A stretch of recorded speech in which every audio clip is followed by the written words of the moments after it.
Well, welcome back to the Andrew Eborn Show with me, Andrew Eborn. Delighted to be joined yet again by Ben Habib. Ben, we've been looking at the mistakes, if you like, that Reform have been making and your reasons for setting up the Integrity Party. I want to look at defence and Donald Trump's recent push for NATO allies to boost defence spending to 5% of GDP. That's obviously sparked debate, and you've warned that his policies could economically strain the UK. Given your critique of Keir Starmer's leadership, what concrete steps should the UK take to safeguard its interest in this transatlantic dynamic? And do you see any merit in emulating aspects of Trump's approach? So let me take the last bit first, if I may.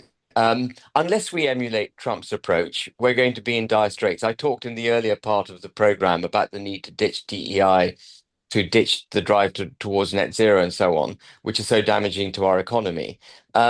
If Trump is ditching DEI, which he ditches net zero, which he is, and he deregulates and cuts taxes, we're going to, in time, no, irrespective of what the markets are doing at the moment, by the way, what the markets are doing is not what the economy is doing. They're two different things. People conflate market movements with economic movements. The markets don't like what Trump is doing because they're hooked on debt and spending. The markets are basically hooked on the approach by which we've been governed for the last 20 years. Trump is re-educating the American economy. He's changing the American economy. And if he succeeds in doing what he's doing, you will have a resurgent American economy, no doubt. And if we don't start doing the same, we will see capital leave our shores. We'll see people leave our shores, and they'll go to the States. Money and people will flow to the States because it'll be a better home for the production of profit and for livelihoods and prosperity. So we have to react to Trump by actually doing a bit of what Trump is doing. That's absolutely vital. Starmer doesn't seem to get this. His response to Trump is to stick to his ideological obsession with Brussels and to sidle up to Europe, which is a sclerotic, highly regulated, highly taxed socialist model of governance, the kind that has infected the UK over the last 30, 40 years, and we've got to get rid of it. So Starmer's reaction to Trump is totally to misunderstand it. They hang their hat, as I indicated, on the fact they justify their actions, Starmer and the Europeans, by the reaction the markets are having. The markets are bound to react this way because the government is effectively saying interest rates are going to go up as as we bring jobs back to the US, as we impose tariffs. Costs are going to go up. There's going to be higher inflation. There will be higher interest rates. Markets will come down. But the long-term result of all of that will be more economic activity in the United Kingdom, in the United States, lower taxation, lower regulation, and the machine will then kick on. You can't judge Trump for at least 2 or 3 years. His policies cannot be judged for at least 2 or 3 years. The market reactions are irrelevant. So we've got to do more of that. But the one area where government does need to spend, the one area, the principal area, frankly, that governments are charged with the responsibility of, which is defense, is an area that we have turned our back on. I think the two most damaging words in British government history in terms of the protection of our country are the two words which are peace dividend. There's no such thing as a peace dividend. There's no level of prosperity and security globally that should allow governments to take their eye off the need to be, fully armed up and secure. Because the only way to maintain the peace is by being ready for war, so that your enemies know that they can't mess with you. And we've put ourselves into this peculiar position where we're rattling the saber with Russia. We can see that there's geopolitical instability globally, and we've managed to create all of that, by the way, partly through free trade. And we managed to create all of that at the time that our armed forces are a shadow of their former selves. So again, I find myself completely agreeing with Trump that we've got to increase our military spending. We've got to become much stronger in the defense of of the United Kingdom than we have been. But again, Starmer's getting it wrong on defense, because instead of doing that, he's sidling up to the Europeans, and he wants to join the European defense architecture, the European Defense Union, permanent structured cooperation. The Europeans haven't got a clue when it comes to defense. This is another ideological drive of theirs. It's not because they want Germany to be defended, France to be defended, and so on. It's because Brussels wants control of European military. That in itself doesn't create defense. What we need is we don't need any Brussels. We don't want Brussels anywhere near our military. And we should be creating our own defenses in the United Kingdom. Um, so I don't know whether 5% is the appropriate percentage of GDP, but we need to radically increase defense spending. And we need to make sure that we've got ships, tanks, guns. It's not just about cyber warfare and, all this clever warfare. Yeah, sure, we've got to do all of that. But actually, we need troops, boots, guns, ammunition. I think there was a scenario, a sort of war game scenario, that if war broke out across Europe, we'd have ammunition that would only last us 6 weeks Yeah. in a war with Russia. I read that the other day, and I mean that's woeful, Oh, isn't it's not it? just woeful; it's horrendous, isn't it? Extremely It's worrying. Well, horrendous. one of the ways, Ben, that Reform said that they would finance this is by abandoning the quest, if you like, for net zero. What's your view on that? I completely endorse that. Yeah, and I think I've talked in this program a few times about the need to ditch net zero. It is singularly the worst economic policy ever adopted by a British government. It has turned its back on naturally available fuel, making it difficult and expensive for our industry and our people to heat to run their factories, heat their homes. It's forced effectively the end of Scunthorpe. So our ability to produce steel, which obviously makes it extremely difficult for us to have any domestic kind of industry, and weaponry, etc., weaponry production. No, net zero is an absolutely evil economic policy, and it's got nothing to do with climate change. We can debate climate change till the cows come home. The methane But producing cows, yes. but even if you accept that the climate is warming up because of man-made carbon emissions, net zero is not the answer. That's not what's going to save us. What you don't kill your economy on the altar of an ideology so that you can save the planet. What you've got to do is make sure you're prosperous, actually get as much fossil fuel as you can, be as strong economically and energy independent as possible. And then with that strength behind you, finance programs at Cambridge, at Oxford, and other leading institutions to provide clever ways to power the United Kingdom in 20, 30 years' time. But you don't switch off all the access to power that you've got in the hope that the technology turns up. Are you with me? Yeah, no, It's absolutely absolutely. daft. Yeah, yeah. Yeah. No, I think you're absolutely right, and indeed have been very, very clear on this very program. Also, what you've been very clear on this very program is Tommy Robinson and your views on him, and lots of his supporters have welcomed your suggestion. He's a political prisoner. Would he be welcome in the Integrity Party? So I don't know Tommy Robinson. I'm neither a critic of his nor an apologist. Um, what's clear to me is that he is a political prisoner.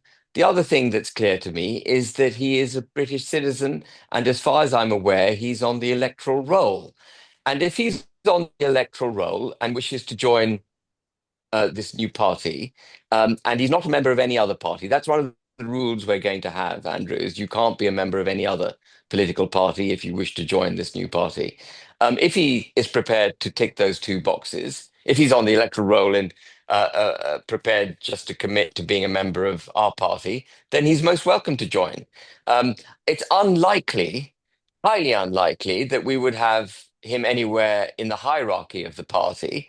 But I don't believe Tommy Robinson wishes to be in the hierarchy of any political establishment. But there will be no rejection of any British citizen on the electoral roll that wishes to join our party. None. I'm not in the business of segregating the British electorate. I think it is a daft concept that you would wish to get your votes from a certain part of society and not others. The whole damn point about being British, a British citizen, is that you're equal amongst other British citizens. And the most powerful thing you have at your disposal is your vote. And it is that vote that I would be wishing to garner. So why would I take a position? Why would this new political party take a position which rejects votes? And this is something else that Farage has done, which is absolutely absurd, which is to say that not only does he condemn Tommy Robinson, which frankly he didn't need to do, I think was politically a ridiculous statement. He's trying to, I think, gain favor with the liberal Democrat class of the United Kingdom.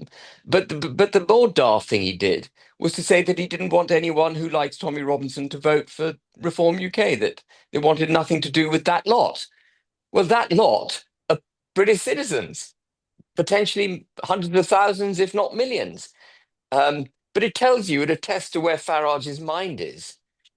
Yeah, no, and it is that language, isn't it? That dismissive language of calling them that lot, which is quite frankly offensive. And the other thing that Tommy's supporters have always said is that he's never asked to join Reform. So Anne Widdecombe's been on my program. We've discussed it with her and so on and so forth, and put exactly that point.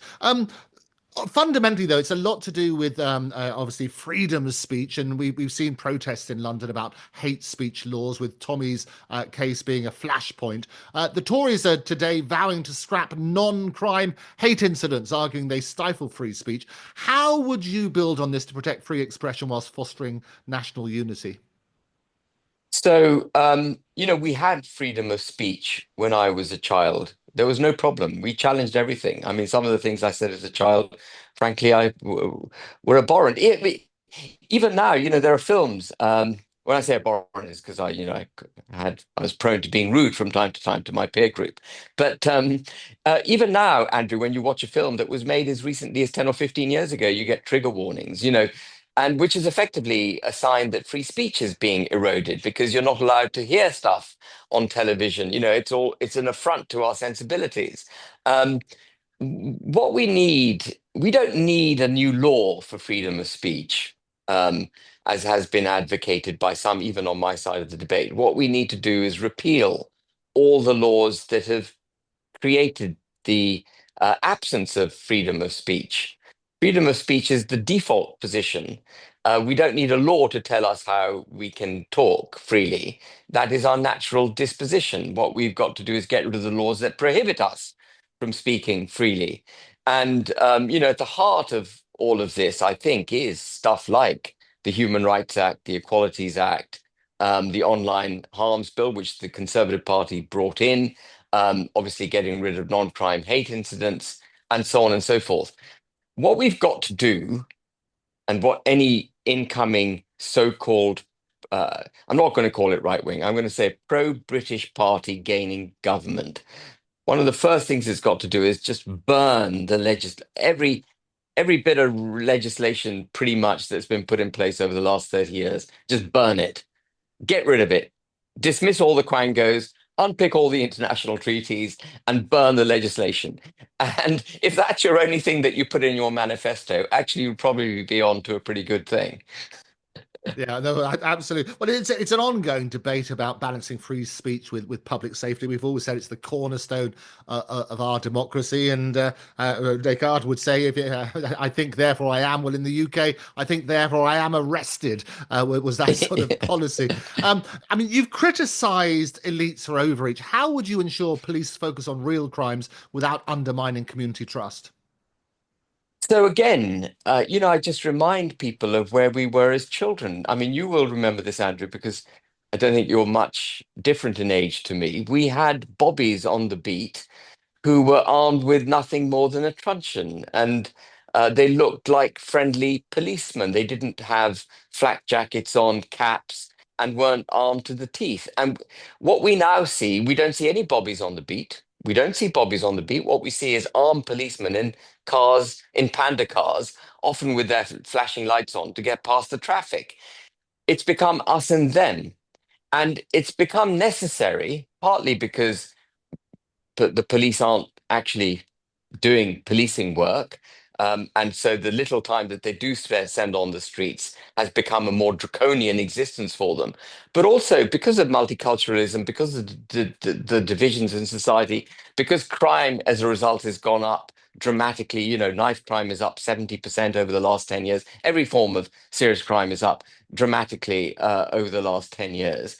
And the reaction to that from the state has been to become ever more draconian. And we're going to, no doubt, continually have to fight the case for identity cards because, in order, the state will argue, governments will argue, in order to protect you, we need to know who you are. If we want to deport illegal migrants, we need to know who you are.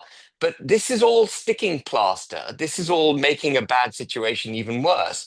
We need to pull away the, if this is a thing of Jenga, we need to pull out from the bottom the Jenga blocks that created this edifice of disaster, um, and restore again. It's a matter of restoration. So get rid of DEI. That would go a huge way towards getting rid of two-tier policing. I'm sure at the heart of the problems of the criminal justice system is the incessant drilling of the fact that if you're from an ethnic minority, you should get a break. Even Sadiq Khan says stupid things like 40% of the Met should be from ethnic minorities because 40% of communities are from ethnic minorities in London and probably rising. But that's inherently racist. It's inherently prejudiced. It creates division. It's none of it solves it. So again, it's about a complete restoration of the United Kingdom, making sure that we have a unified culture, making sure that we integrate and assimilate those who've come to this country, that we're not expanding our population so fast that we can't cope with it. And obviously, economic prosperity is critical because you can't have a police force, you can't have a defense of the realm if you're not economically prosperous. And it comes back to the kind of economic policies that we were discussing earlier. Yeah, no, you're absolutely right. And this whole policy about recruitment, I mean, recruitment should be based on meritocracy. And I know they have positive Absolutely. discrimination, but they got it wrong, the West Yorkshire Police, on that sort of basis, because you can't bring that in until you've hit the meritocracy and it's the final stages. I want to talk about the passing of the People's Pope, Pope Francis. He's, as they say, he's returned to the house of the Father. Previously, questions have been raised about global institutions like the Vatican, and you've likened these to supranational powers. How does his passing and your Catholic and the Catholic Church's influence inform your views on sovereignty and centralized authority? So, I mean, I wouldn't say the Vatican is part of the global liberal order, not traditionally anyway. If I were to have any criticism of this Pope, I don't really have much to criticize, but if I were to have any criticism, I think, he seemed desirous to take it along the path of woke. He seemed desirous to rein back some of the traditions, protocols, pomp, circumstance that, the institution had, and there seemed a preparedness a bit like the Church of England, which has completely given up on Christianity, as far as I can see, a preparedness to weaken the Christian belief system. Um, but anything he did was glacial in pace by comparison to what the Church of England has done over the last few years and decades. Um, I would just be concerned, frankly, I would be concerned of any diluting down of Catholic faith across the Christian world. Um, what we're seeing across Western civilization is the death of Christianity. That's what we're experiencing. And it's because of governments that seem not to care or are actually positively anti the Christian message. Uh, Faith leaders, you know, people in positions of authority in the church across the various churches who seem not to care about Christianity, who almost hold it in contempt. I mean, there can be no better example than Justin Welby, um, who, like Keir Starmer, I think is anti-British and has done massive damage to the standing of the Church of England. And I'm afraid even our own King Charles doesn't seem to understand. It's a tragedy for me because I'm a great believer in the institutions, the traditional institutions of this country, and the balance between, the Commons, the Lords, and the King. But it seems to me that King Charles has lost the plot slightly. I don't think he really understands what his role is. And we need to discover our Christian roots if we are to preserve our culture. And I am baptized. I've been heard this question more and more on X, what religion is Ben Habib? Um, I think religion is a private thing, and I'm not going to bang the drum of religion in public, my own personal religion. I'm not very religious. I have been baptized. My mother's Christian. My mom Oh, we're just losing you, Ben. believe firmly in the Oh, Christian culture.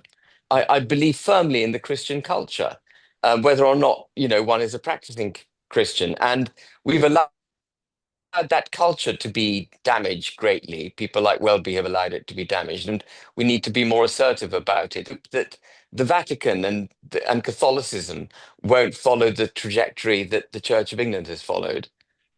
yeah. Okay. I mean, as you say, it's a very personal matter, and it's up to you whether you want to disclose your own particular faith. I think the important thing is how people live their life, and I think it's but recognizing that we are a Christian country, and as you say, the King when he does his Easter message, it's an Easter message, isn't it? Yeah, it is. He's not the king of multiple faiths. He is the head of the Church of England, and he's the head of a Christian state. And we've got to start just, getting that straight in our own heads. He needs to get it straight in his head. Yeah. Okay. It's very clear on that. And now let's look at the polls. I mean, Labour's polls are at 24% amid distrust and lots of scandals. You called Westminster a privilege preserve. How would you, Ben, rebuild that trust and challenge the elite by the next election? So the trust, I think part of the problem with Westminster, or significant part of the problem with Westminster, with Parliament, is that the Commons has become merely a mouthpiece. Over 40 years of EU membership, it's become merely a mouthpiece of EU regulations. They've become PR agents as opposed to decision-making politicians. We don't have great statesmen in the way that we used to have. Um, People in this country, elected representatives, members of parliament, um, were extremely capable people because they came from a long tradition of MPs who had to deal with problems, come up with solutions to problems, instead of just being a mouthpiece for European Union policy. But I think we will rediscover that if we can have the kind of restoration of our constitution in the way that I've described, getting rid of all these laws, international institutions, international laws that prohibit us from doing what's right, etc. And we put power back into Parliament. It'll take time and we will make mistakes on the way, but we will then rediscover what it means to be serious people and to govern seriously. And so I think that connection with the people will be reestablished. I also think, and I hope, that my political party, I know this sounds incredibly self-congratulatory, and forgive me, but what I really hope, if there can be anything that I leave this country, it would be a political party that is connected with the electorate and its own base and its movement and won't turn its back on that movement. That's what I really hope, that I can create a vehicle to carry the ideology that's required to save the United Kingdom and at the same time is in touch with the British people. That in itself would be a huge legacy, whether it yields success in my own lifetime or after. If I can establish that, I will go to my deathbed a happy man, Andrew. Yeah, well, it certainly makes. I always say that trust comes in on foot and leaves on horseback, and trust in Yeah. politics, trust in the media, trust in the police is at an all-time low. So anything that can be done to restore that trust has got to be good. Just to finish with Ben, just a quick response to some of these things, maybe a wonderful sentence on each. Tell me about Nigel Farage's leadership. Well, useless. Okay, what's the solution to the fight between Nigel Farage and Rupert Lowe? There can be no solution now. Nigel, the only solution that presents itself is one that's impossible to deliver, which is Nigel Farage resigning, taking Zia Yusuf with him, and making Rupert Lowe leader. Okay, and that's not going to happen. That's not going to happen. Okay, Keir Starmer's biggest flaw? Keir Starmer, he is riddled with flaws. I wouldn't know where to begin. He is the epitome, he's the embodiment of flawed. That's it. That's Keir Starmer. The embodiment of flaws. Okay, we talked about the Integrity Party. What's their biggest mission? The biggest mission is to create a political party that represents the people of this country, is connected to the people of this country, and won't waver in its aims and its principles to restore the United Kingdom to its constitutional greatness and prosperity. Okay, Pope Francis's legacy? I haven't got an answer on that. I mean, I think you know, I think there's no real particular legacy. Is there? Can you think of one, Andrew, that Well, immediately he's more of the jumps off? people's pope, isn't he? He didn't wander around with all the pomp and ceremony. He wore just white robes. He walked around in Yeah, normal shoes, not the big red shoes. He lived in a little sure. apartment But rather than the big papal one. Papal Pope one. John Paul was like that too. Ratzinger was a reverse back to more traditional popery. But we've had people's popes before, and the Pope is the connection between the people and God. A bit like a political party between government and the people. Oh, they're not between that and God. Okay. The future for Tommy Robinson. Um, it all depends, I think, on Tommy Robinson. I mean, Tommy Robinson is, if I may say so, a colourful individual. I think even his greatest supporters would admit that, he's colourful. I don't want to say, I don't need to say more than that. So I think it partly depends on Tommy Robinson. It also partly depends on this country finding its ability to tolerate free speech and to put the country first and so on and so forth. Okay, non-crime hate incidents. Ban them. Okay, and finally the big one then. What the UK's future by 2030? It's not looking bright, the future by 2030. We would have just had a general election in 2029, I suspect. And the only thing I can hope for is that we have a pro-British, unashamedly pro-British government in office, not a right-wing government, not one that wishes to stamp on the people in some kind of fascist right-wing way that Keir Starmer would wish to describe anyone who is patriotic, but just a government that understands love of the people, that loves its people, that puts its people first, that puts this country first, but has the courage and the backbone to challenge what's wrong and to put right what's wrong. That's it, simple. Fantastic. We mentioned about the Integrity Party. You're going to come out with more details about that. What's the time frame for that, Ben? Probably 2 or 3 months. Okay. Well, we'll have you back before then, and obviously back to unwrap all of that. But for now, Ben Habib, thank you very much for being my guest again. Thank you.